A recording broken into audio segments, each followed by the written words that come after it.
audio que no debía existir.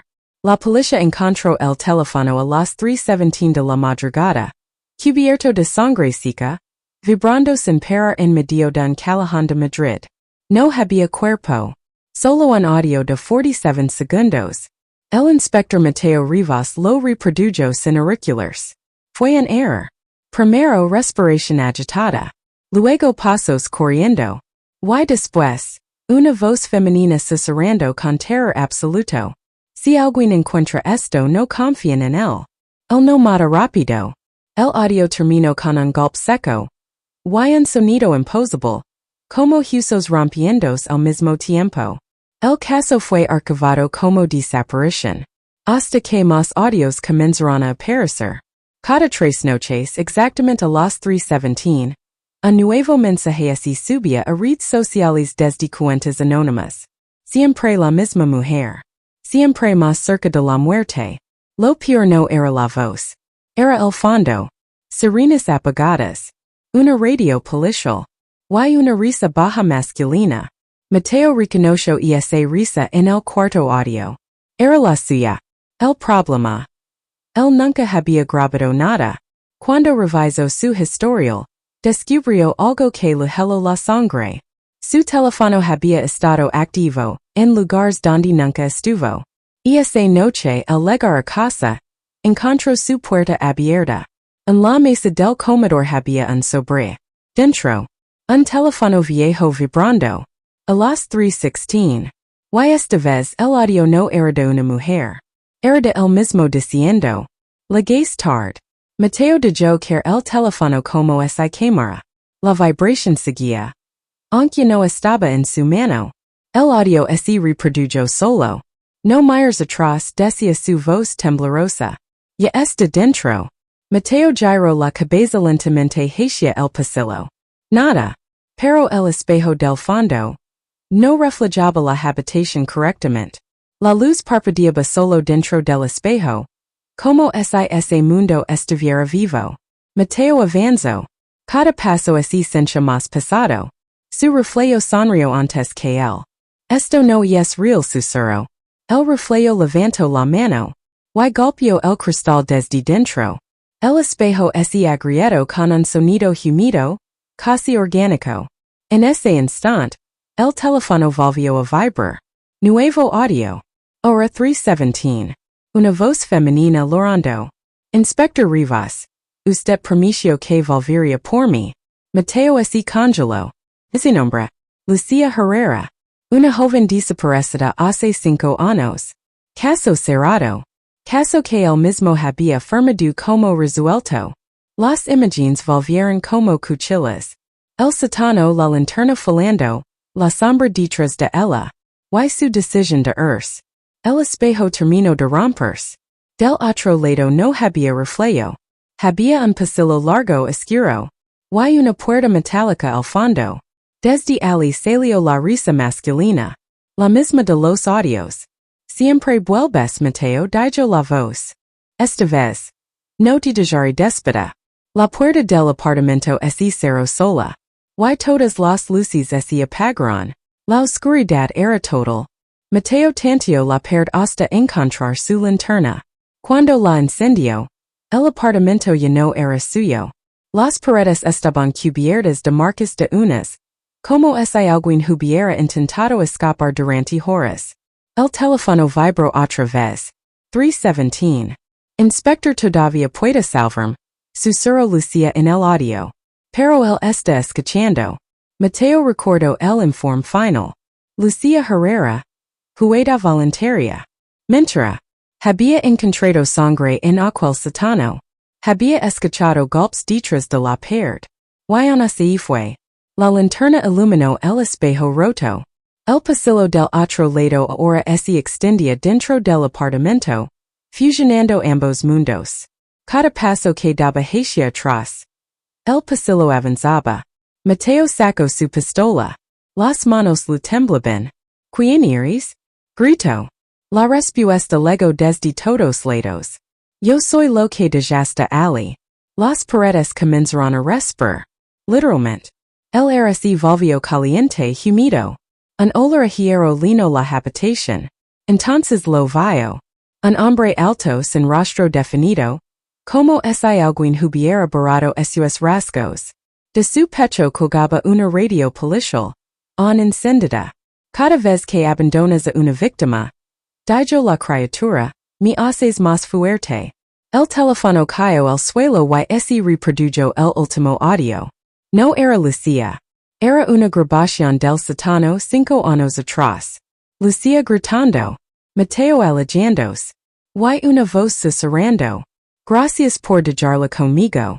La criatura dio un paso adelante. Esta noche dijo seremos tu caso. La linterna se apagó. Y algo frío tocó el hombro de Mateo. Mateo giró y disparó. El sonido fue absorbido por la oscuridad. Como si la bala nunca hubiera existido. La linterna volvió a encender sola. Y no estaba en su apartamento. Era una habitación cuadrada, sin ventanas, sin puertas, sin relojes. Las paredes estaban cubiertas de fotografías policiales. Todas eran casos cerrados por Mateo. Personas desaparecidas. Niños. Mujeres. Hombres. En cada foto, una palabra escrita con sangre seca. Abandonado. El teléfono vibró. 317. Siempre 317. ¿Por qué esa hora? Susurró Mateo con la voz rota. La respuesta apareció en la pared, formándose lentamente. ¿Por qué fue cuando decidiste irte? El recuerdo volvió completo. No era la primera vez. Nunca lo fue. Mateo había aprendido a marcharse cuando el caso se volvía incómodo. Cuando nadie miraba. Cuando salvar a alguien significaba perder su carrera. La radio policial del monstruo crujió desde algún lugar invisible. Yo no secuestro dijo la voz. Yo recojo lo que ustedes dejan atrás. El suelo se abrió. Mateo cayó de rodillas sobre un charco oscuro. Sangre. Todavía caliente. Una silla apareció frente a él. Atada a ella. Lucía. Viva. Envejecida. Los ojos vacíos. Pensé que volvería susurró. Dijeron que usted era de los buenos. Mateo intentó hablar, pero su boca no emitió sonido.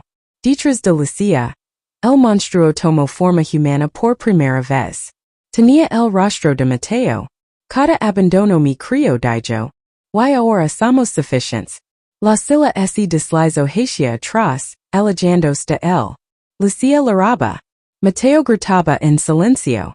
El teléfono vibró una vez más. Nuevo audio. Fecha mañana.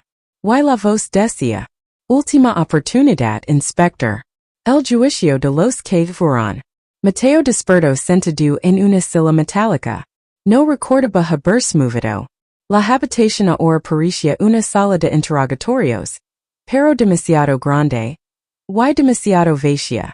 Un foco colgaba del techo, balanceándose lentamente. Cada vez que la luz pasaba por la pared, aparecían sombras humanas. Demasiadas. Frente a él una mesa. Sobre ella su placa policial partida en dos. El teléfono vibró. 317. Caso número 1, anunció una voz sin cuerpo. La pared se iluminó. Un video. Mateo joven. Nervioso. Una mujer golpeando una puerta desde dentro de un apartamento en Lamas. No hay tiempo, decía él en la grabación. Ya es tarde. La mujer gritaba su nombre. La desgasta susurraron las sombras al unísono. Mateo cerró los ojos. Caso número 7. Un niño. Un satano inundado. Mateo mirando el reloj. Caso número 16. Lucía. El foco explotó. La sala quedó roja, bañada en luz de emergencia. Las sombras avanzaron, formando un círculo. No pedimos justicia, dijeron. Pedimos equilibrio. Del suelo emergió la criatura ya completamente humana. Era Mateo pero sin miedo. Solo tienes que cuidarte. Dijo el otro Mateo. Uno de nosotros debe ocupar el lugar. El teléfono cayó al suelo y se reprodujo el audio de mañana. La voz de Mateo firme. Acepto. Mateo gritó que no. Demasiado tarde. Las sombras se detuvieron. Decisión registrada. Anunció la voz. Cambio de guardian aprobado. La puerta aparicio por primera vez. Abierta. Y del otro lado. La ciudad dormida. Mateo cruzó la puerta. La ciudad parecía normal. Demasiado normal. Coches estacionados, luces encendidas, gente caminando sin saber nada. Pero algo estaba mal. No había sonido. Ningún motor. Ninguna voz. Solo pasos. Sus pasos. Miró sus manos. Y no temblaban. El teléfono vibró. 317. Informe aceptado dijo la voz desde el dispositivo. Zona asignada. En la pantalla apareció un mapa de la ciudad. Puntos rojos parpadeaban lentamente. Cada punto. Una llamada ignorada. Un expediente olvidado. Un nombre tachado. Mateo sintió el peso en el pecho. ¿Y así me niego? Preguntó. La respuesta llegó desde detrás de él. Entonces ellos regresan. Se giró. El otro Mateo estaba allí, sonriendo con cansancio. Yo también creí que podía arreglarlo, dijo. Solo empira. A lo lejos un punto rojo comenzó a moverse. Gritos mudos salían de una boca invisible en un callejón. Mateo caminó hacia allí. Cada paso hacia que la ciudad se deforma ligeramente. Como si estuviera hecha de papel mojado. En el callejón encontró a una mujer joven inmóvil, con los ojos abiertos. Nadie más la veía. On respira susurró Mateo. No por mucho respondió la voz. Elige. El teléfono mostró dos options. Intervenir. Archivar. Mateo recordó a Lucía. A los niños. A las sombras. Presionó intervenir. La mujer inhaló bruscamente y gritó. El sonido volvió a la ciudad. Sirenas. Voces. Chaos. Mateo sonrió por primera vez. Hasta que vio su reflejo en una ventana. Sus ojos ya no eran humanos. Cada vida salvada, dijo la voz. Tiada más a nosotros. El teléfono vibró otra vez. Nuevo punto rojo. Más cerca. Mateo empezó a correr. El punto rojo parpadeaba sobre un edificio viejo, abandonado oficialmente, pero vivo por dentro. Cada paso que daba hacia la entrada. El teléfono se calentaba más. Como si estuviera respirando. 317. Siempre. Dentro, el aire olía a humedad y miedo reciente. Mateo subió las escaleras sin hacer ruido. En el tercer piso escuchó un solozo. Una niña. Estaba escondida dentro de un armario, abrazando un oso de peluche cubierto de sangre. Cuando lo vio, gritó. Tranquila, dijo Mateo. Ya pasó. Pero el teléfono vibró violentamente. Error. Intervención no autorizada. Las paredes se cerraron un poco. ¿Por qué? Susurró Mateo. La respuesta vino desde todas partes. Porque esta vez. El monstruo iris tú. El armario se abrió solo. La niña lo miró fijamente. Y sonrió. Sus ojos se oscurecieron como poses. Tardaste. Dijo con una voz adulta. Igual que antes. El oso cayó al suelo. Del interior salió la radio policial encendida.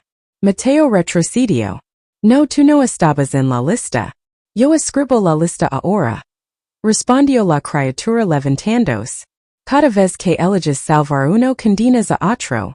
El edificio tembló. Las escaleras desaparecieron. El teléfono mostró un nuevo mensaje. Balance excedido. Corrección necesaria. Aparecieron dos puertas. Detrás de una la niña. Detrás de la otra. Lucía. Ambas vivas. Ambas mirando a Mateo. Elige bien, susurró la voz. Esta vez alguien lo grabra. La pantalla del teléfono comenzó a grabar sola. 317. Rec. Mateo estaba paralizado. Dos puertas frente a él. Detrás de una Lucía. Detrás de la otra, la niña de ojos oscuros. El teléfono vibró una vez más. 317. Tienes un minuto, dijo la voz. El resto lo decidiré yo. Mateo miró hacia sus manos. Temblaban pero no de miedo, de culpa. Cada elección tenía consecuencias. Si abría la puerta de Lucía, la niña desaparecería para siempre. Y el cargaría con su muerte igual que antes. Si abría la puerta de la niña, Lucía, su primera víctima, seguiría atrapada, con ojos vacíos, condenada a gritar eternamente. El suelo tembló bajo sus pies. El edificio crujía. Como si supiera que cada segundo que pasaba, estaba llegando con fuego. Mateo respiró hondo y gritó. No. Ninguna puerta. Ninguna decisión. El teléfono vibró furioso. Era humano dijo la voz. Corrección inminente. Las paredes se estarían deformándose. El aire se llenó de voces.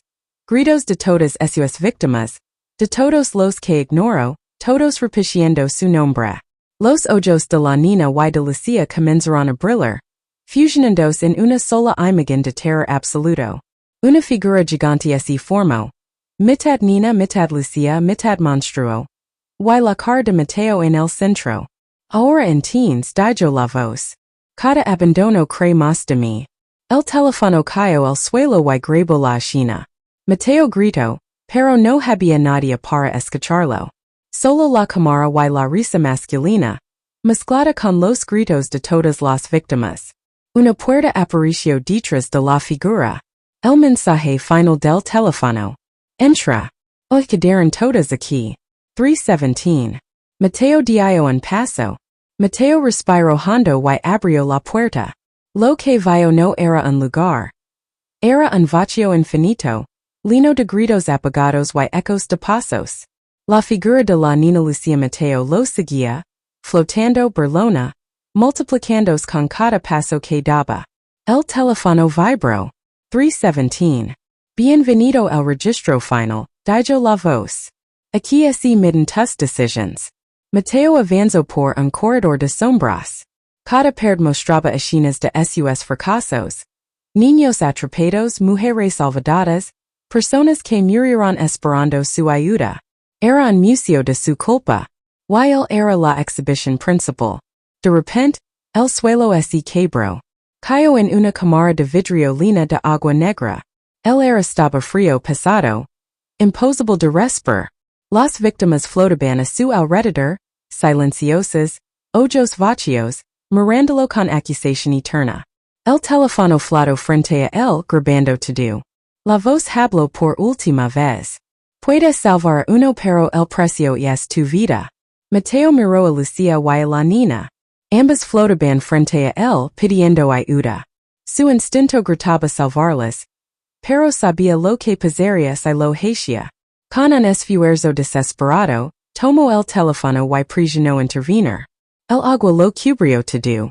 Gritos, carcajadas, lentos y luego silencio. Cuando despertó estaba solo en su apartamento. El teléfono estaba frente a él. 3:17. Sin mensajes. Sin vibración. Pero en el espejo del pasillo. Sus ojos ya no eran los mismos. Y detrás de él, una sombra esperaba. Mateo se quedó paralizado frente al espejo. Su reflejo no era él. Era el monstruo. La niña y Lucía habían desaparecido, pero su culpa, su abandono se habían quedado, encarnados en esa sombra que lo miraba fijamente. El teléfono vibró por última vez. 3:17. Un nuevo audio se reprodujo. Bienvenido al registro perpetuo, inspector. Ahora eres parte de mí. El reflejo habló. Cada vida que no salvaste, ahora me pertenece. Y cada decisión que tomes, multiplicará mi fuerza. Mateo intentó gritar. La voz salió pero no era suya. Era el eco de todas las víctimas que había dejado atrás. Su cuerpo tembló y la sombra salió del espejo, envolviéndolo completamente. Cuando todo volvió a la calma, el apartamento parecía normal otra vez. Mateo estaba frente al espejo, pero no podía moverse. Sus ojos negros sin vida. Su reflejo sonriente y bullen. El teléfono descansaba en la mesa. Una nueva notificación apareció. Próximo caso asignado. 47 víctimas ignoradas. Hora 3:17. La cámara de un vecino invisible grababa todo. La historia de Mateo, su queda, su transformación. Estaba en internet antes de que él pudiera moverse. Viral. Todos los que ven el video centran escalofríos. Todos saben lo que pasa cuando alguien abandona a los que necesitan ayuda. Y desde el espejo otra voz susurró. Bienvenido al ciclo. Ahora eres nuestro guardián. La pantalla del teléfono se apagó. Pero en el espejo, la sombra de Mateo parpadeó y sonrió. Hola. Si eres nuevo aquí, dale al botón de subscribers. Y presiona la campana. Para que nunca te pierdas ninguna historia. Que te cambie la vida. ¿Te gustó este video? Dale un like. Y comparte tu opinión en los comentarios. Queremos conocer tu historia también. Crecimos juntos. Y nos inspiramos cada día.